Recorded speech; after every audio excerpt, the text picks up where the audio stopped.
Students, आज हम exercise 5.3 start करेंगे। एक्सरसाइज 5.3 सबसे इम्पोर्टेंट एक्सरसाइज है। मोस्टली यहाँ से लॉन्ग क्वेश्चन जो है वो आता है 5th चैप्टर में से। इसमें दो चीज़ें बहुत इम्पोर्टेंट हैं, एक होता है ऑब्जेक्टिव फंक्शन और एक होता है ऑप्टिमल सॉल्यूशन। आइए इनकी जो डेफिनेशन को देखते हैं हम। Objective function, a function which is to be maximized or minimized is called an objective function। जो फंक्शन हमें गिवन होता है हम उस फंक्शन को मैक्सिमाइज या मिनिमाइज करने की कोशिश करते हैं, वही फंक्शन हमारा ऑब्जेक्टिव फंक्शन है।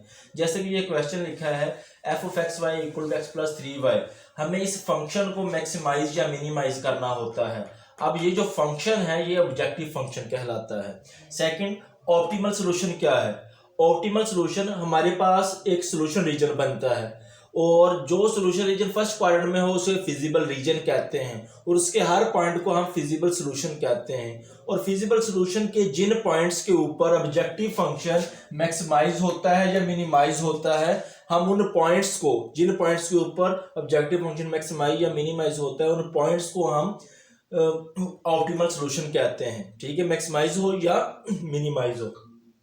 अब हम बात करते हैं क्वेश्चन नंबर 2।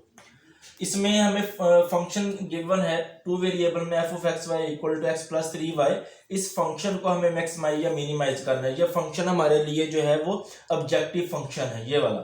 ठीक, और जो कंस्ट्रेंट्स दी हुई हैं, ये कंस्ट्रेंट्स हमें दी हुई हैं। अब इसमें ये जो इनइक्वालिटी है इसको हम 1 कह लेते हैं, ये इनइक्वालिटी इसको 2 कह लेते हैं। थर्ड और फोर्थ इनइक्वालिटी को अगर हम कंबाइन करके पढ़ें तो ये फर्स्ट क्वाड्रेंट बनता है। इसको हम अलग से लिख लेंगे, x > 0, y > 0। इसको हम फर्स्ट क्वाड्रेंट कह लेते हैं। ठीक है, अब इसके लिए अलग से हमें वो एसोसिएटेड इक्वेशन बनाने की जरूरत नहीं है। हमें पता है कि ये जो दोनों कंडीशंस हैं ये जस्ट फर्स्ट क्वाड्रेंट के लिए होल्ड करती हैं। आइए अब इन दोनों इनइक्वालिटीज को जो है हम एसोसिएटेड इक्वेशन में चेंज करते हैं। Associated equation of 1 2x + y = 30 हो जाएगा और एसोसिएटेड इक्वेशन 2 5x + 4y = 20 हो जाएगा। यहाँ से इस लाइन को हम L1 लाइन कह लेते हैं और इस लाइन को जो आपने एसोसिएटेड इक्वेशन में चेंज की हुई है इसको हम L2 कह लेते हैं। यहाँ से इस लाइन को ड्रा करने के लिए हमें दो पॉइंट्स की जरूरत है। अब पहले पॉइंट के लिए हम x0 रखेंगे तो 5y = 30, यहाँ से y की वैल्यू 6 मिल जाएगी। ए पॉइंट होगा 0 6। और सेकंड पॉइंट के लिए y को 0 रखें तो ये 2x = 30, x की वैल्यू 15 आ जाएगी। यहाँ से b पॉइंट बन जाएगा 15, 0। ठीक है, अब सेकंड इक्वेशन, सेकंड लाइन को आपने अगर ड्रा करना तो इसके लिए भी दो पॉइंट चाहिए। तो x को 0 रखें तो y की वैल्यू यहाँ पे 4y = 20, y 5 बन जाएगा। c पॉइंट आएगा 0, 5। इसी तरह सेकंड पॉइंट के लिए y को 0 पुट करें तो 5x = 20, तो x की वैल्यू यहाँ से हमें 4 मिलेगी। तो d पॉइंट हमारे पास आ जाएगा 4, 0। ठीक है, अब इन पॉइंट्स को जो है, इन लाइंस को हम ज्वाइन करेंगे और देखेंगे कि ये ग्राफ किस तरह बनते हैं। अब अगर हम टेस्ट पॉइंट पुट करते हैं फर्स्ट इनइक्वालिटी में, ठीक है, तो 0 + 0, टेस्ट पॉइंट 0 0 पुट कर रहे हैं तो 0 < 30 आता है। तो ये कंडीशन ट्रू है, 0 < ही होता है।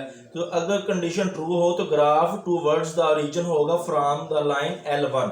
और अगर हम यही टेस्ट पॉइंट 0 0 सेकंड इनइक्वालिटी में पुट करें तो यहाँ पे पुट करने से भी 0 < 20 आएगा। ये 0 ही होता है 20 से, ये कंडीशन भी ट्रू है।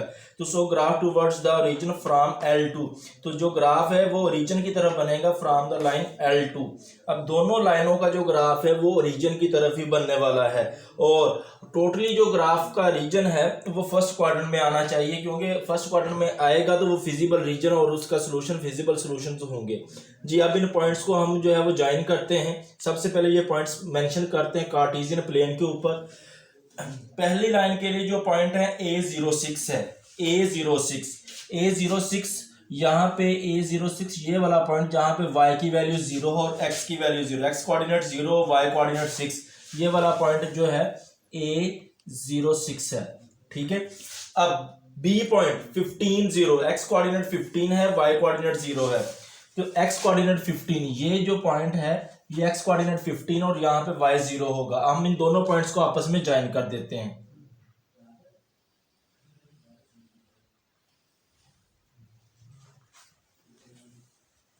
जी, हमने ये एक लाइन ड्रा कर दी।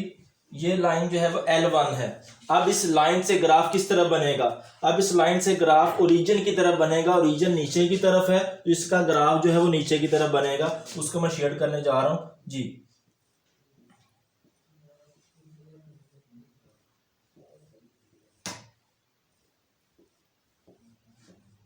ये इस इनक्वालिटी के लिए, इनक्वालिटी 1 के लिए ये ग्राफ बन गया है, ठीक है। अब सेकंड लाइन को हम जो है ड्रा करते हैं। सेकंड लाइन के लिए जो पॉइंट्स हैं वो है 0,5, तो x की वैल्यू 0,5, तो x की वैल्यू 0,5 जो है, सी पॉइंट जो 0,5, x 0 है, y 5 है, वो यहाँ पे होगा। ये जो पॉइंट है, ये पॉइंट हमारे पास c है 0,5, और d जो है वो है 4 0, x कोऑर्डिनेट 4, y कोऑर्डिनेट 0, ये वाला जो पॉइंट है d 4 0 होगा, ठीक है। अब इन दोनों पॉइंट्स को ज्वाइन करते हुए हम एक लाइन बनाते हैं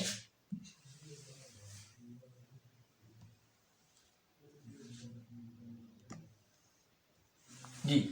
अब ये लाइन हमारे पास L2 लाइन है। L2 लाइन के लिए भी ग्राफ टूवर्ड्स द रीजन बनेगा। अब इस लाइन की तरफ, इस लाइन को देखें कि ओरिजिन किस तरफ है, इस लाइन के ओरिजिन नीचे की तरफ, यहाँ पे ओरिजिन आ रहा है तो ग्राफ इसी की तरफ होगा। हम यहाँ पे इसको शेड कर लेते हैं जी।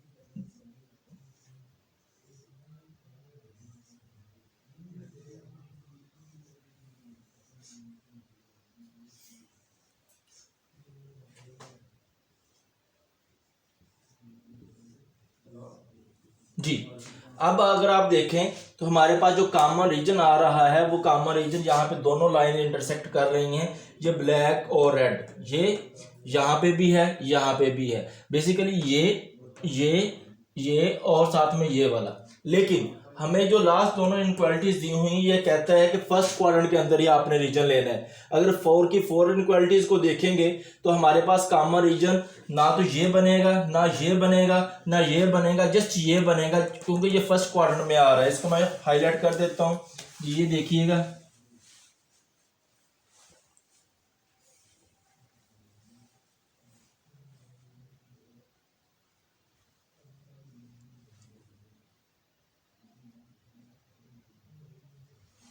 जी ये जो रीजन नजर आ रहा है, जो आपको एक ट्रायंगल सी बनी नजर आ रही है, ये हमारे पास फिजिबल रीजन है, ठीक है।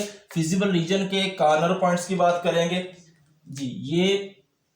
ये कॉर्नर पॉइंट है फिजिबल रीजन का, ये कॉर्नर पॉइंट है, और ये कॉर्नर, हमारे पास ये 3 कॉर्नर पॉइंट्स हैं जो रीजन के अराउंड आ रहे हैं, ठीक है। जहां पे शार्प एज नजर आ रहा है, जहां पे बाउंड्रीज इंटरसेक्ट कर रही हैं, यानी ये लाइन एक लाइन ये है, एक लाइन ये है, ये तीनों लाइन एक दूसरे को इंटरसेक्ट कर रही हैं। जो इंटरसेक्शन पॉइंट है वही कॉर्नर पॉइंट होता है। ये वाला पॉइंट जो सबको पता है, ये ओरिजिन है, जिसको आप 0 0 कहते हैं, ये डी पॉइंट है।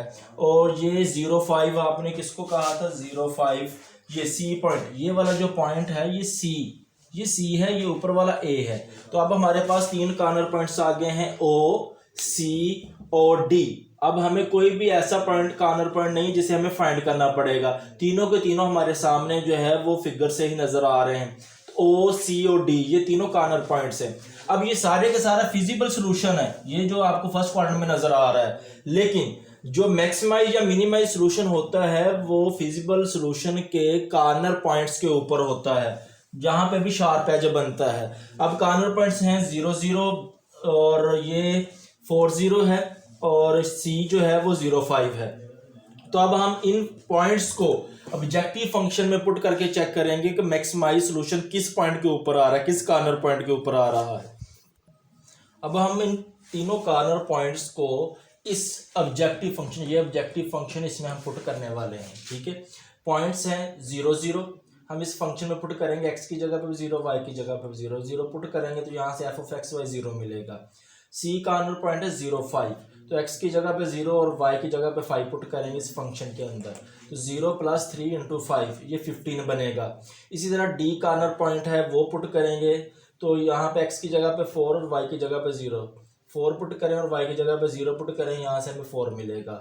आप देख सकते हैं कि जो कॉर्नर पॉइंट्स पे हमें मैक्सिमम वैल्यू मिल रही है वो वैल्यू है 15, ठीक है। और 15 वैल्यू जो है ये मैक्सिमाइज है, ऑब्जेक्टिव फंक्शन को ये वाला कॉर्नर पॉइंट मैक्सिमाइज कर रहा है, ठीक है। तो ये ऑप्टिमल सोल्यूशन